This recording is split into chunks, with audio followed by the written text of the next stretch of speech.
बिस्मिल्लाहिर्रहमानिर्रहीम news with views के साथ मैं हूं अली रज़ा शाह और आप देख रहे हैं यूट्यूब चैनल। 9 मई के हवाले से पाकिस्तान तहरीक इंसाफ इस वक्त कंपेन चला रही है कि 9 मई का जो 103 मुल्ज़मान हैं जिनके खिलाफ मिलिट्री की हिरासत में हैं, कंपेन ये चलाई जा रही है कि उन मुल्ज़मान को रिहा किया जाए और या उनका जो ट्रायल है वो सिविल कोर्ट्स में होना चाहिए, मिलिट्री कोर्ट्स में नहीं होना चाहिए। जिन लोगों ने फौजी तनसीबात पर हमले किए हैं वो ये मुतालबा कर रहे हैं कि उनका वो जो मुल्ज़मान हैं या मुजरिम, तभी वो सज़ाएं जब उनके अनाउंस होंगी तब वो डिक्लेयर हो जाएंगे, जो भी होंगे उनमें 103 लोग हैं।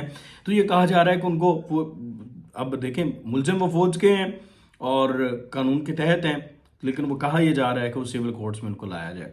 अब अगर देखा जाए तो पाक बहुत से लोग ऐसे हैं गिरफ्तार हैं जिनके खिलाफ वो नंगे सबूत हैं।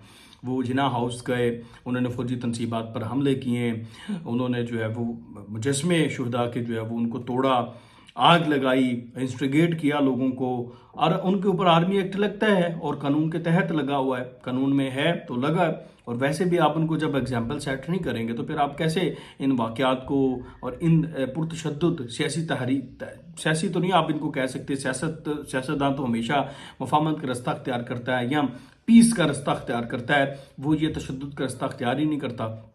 तो आप ये मौका देंगे आइंदा अगर इन लोगों को सजाएं नहीं देंगे। तो आज सुप्रीम कोर्ट में इस हवाले से जो है वो इसी केस की समाअत थी।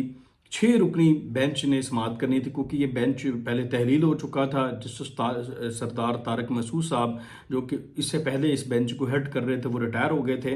तो उन्होंने मिलिट्री कोर्ट्स को ये हिदायत जारी की थी कि आप अपना ट्रायल तो जारी रखें, लेकिन आप हतमी फैसला जो होगा ट्रायल का वो नहीं सुनाएंगे जब तक हम हतमी फैसला नहीं कर देते।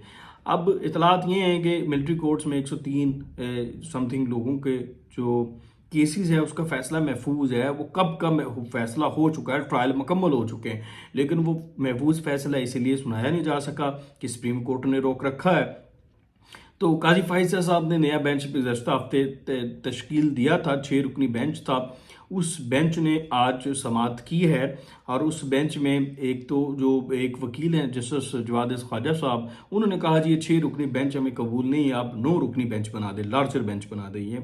उसी तरह से मुतालबा किया जा रहा है जैसे माजी में पीटीएम मुतालबा किया करती थी, पीटीआई हुकूमत के दौरान जस्टिस बंदयाल साहब से।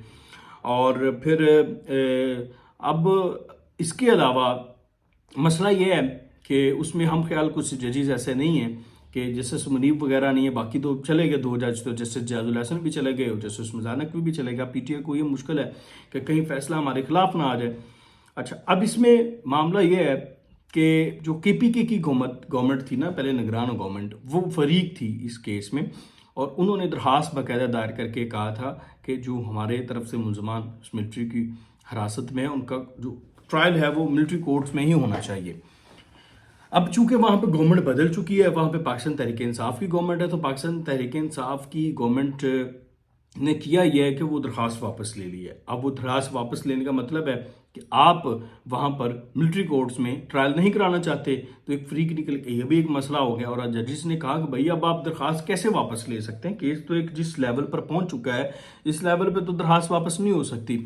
एक तो ये मामला है, उन्होंने कहा जी हम दोबारा दरख्वास्त दायर करेंगे कबीना से मशावरत के बाद केपीके गवर्नमेंट, यानी कि गंडापुर जो है वो ओपनली आप ये कह सकते हैं कि मिलिट्री के सामने आ गए हैं। आप इसका मतलब तो ये कि जब पूरी रियासत इस एक पॉइंट पर मुतहिद है कि जो भी 9 मई के मुल्ज़मान हैं उनका ट्रायल जो है वो मिलिट्री कोर्ट्स में ही होना चाहिए, तो फिर आप क्यों उससे बैक ऑफ कर रहे हैं सिर्फ इसलिए कि आपकी एफिलिएशन है पाकिस्तान तहरीक इंसाफ के साथ।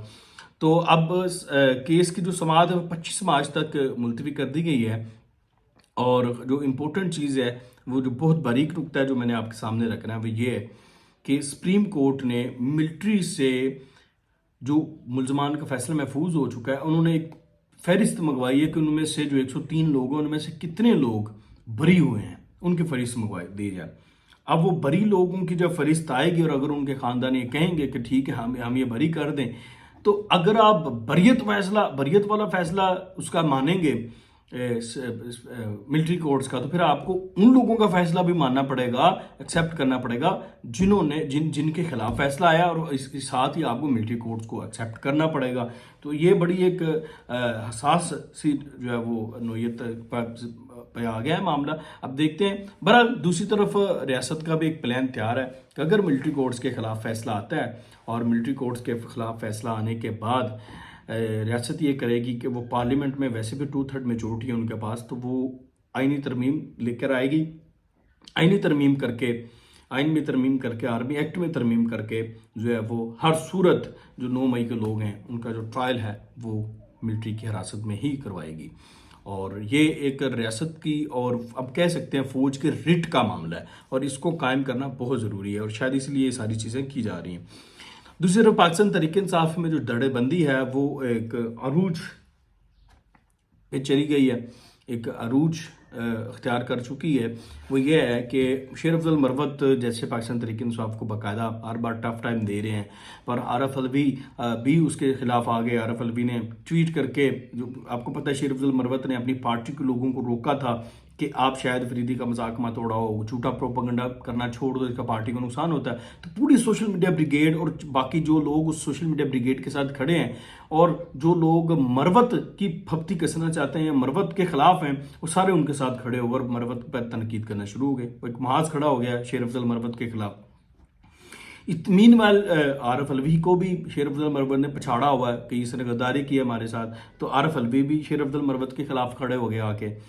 अब किया ये जा रहा है शेर अफजल मरवत का भरम तोड़ने के लिए पीटीआई में, या उसका तसल्लुत एक वो मकबूलियत का, उसको पैगाम देने के लिए कि तुम इतने ज़्यादा मकबूल नहीं। मुराद सईद को मंजर आम पर लाया जा रहा है।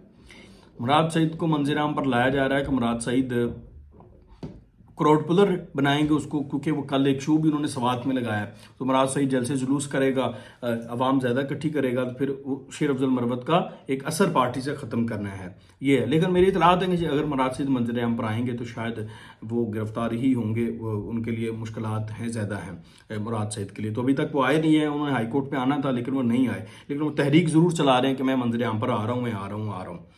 तो ये एक सिलसिला जो है वो शिद्दत अख्तियार करता जा रहा है पाकिस्तान तहरीक इंसाफ में। दूसरी तरफ फॉरवर्ड ब्लॉक की खबरें जो है वो उसमें पेशरफ्त ये है कि 40 लोगों का शेर अफजल मरवत ने बताया था, उनमें से बहुत से लोग ऐसे हैं जो असम्बली के इजलासों में आ नहीं रहे पाकिस्तान तहरीक इंसाफ के। मसलसल ना बजट इजलास में आए हैं, किसी इजलास में नहीं आए पाकिस्तान तहरीक इंसाफ के। तो पाकिस्तान तहरीक इंसाफ एक तरफ तो डराएं कर रही है, लेकिन दूसरी तरफ उन लोगों की तादाद भी पूरी नहीं करके दिखा रही। तो उसका मतलब फॉरवर्ड ब्लॉक की जो खबर है वो सच्ची है, और शेर अफजल मरवत भी सच्चा है कि 40 लोगों का फॉरवर्ड ब्लॉक बन चुका है। तो ये मजीद जो है ना टूट फूट जो है वो पाकिस्तान तहरीक इंसाफ में दिन ब दिन बढ़ेगी, कम नहीं होगी, और ये तय है। और नवाज शरीफ साहब के हवाले से जो खबरें चल रही थी कि नवाज शरीफ साहब बैरून मुल्क चले जाएंगे, या माइनस हो रहे हैं, या वो लंदन जा रहे हैं, तो अभी तक की जो इतलात हैं वो हो सकता है कि सिर्फ सऊदी अरब जाएं, और उसके अलावा लंदन जाने का जो उनका प्लान है वो अगर हुआ भी तो वो इस हद तक है कि वो चंद दिन के क़याम के बाद कुछ अपनी मेडिकल रिपोर्ट्स के बाद जो है वो पाकिस्तान वापस आ जाएंगे, और वो पंजाब गवर्नमेंट और वफाक को वही जो है वो रन करेंगे। उसमें किसी किस्म की कोई तब्दीली अभी तक नहीं है।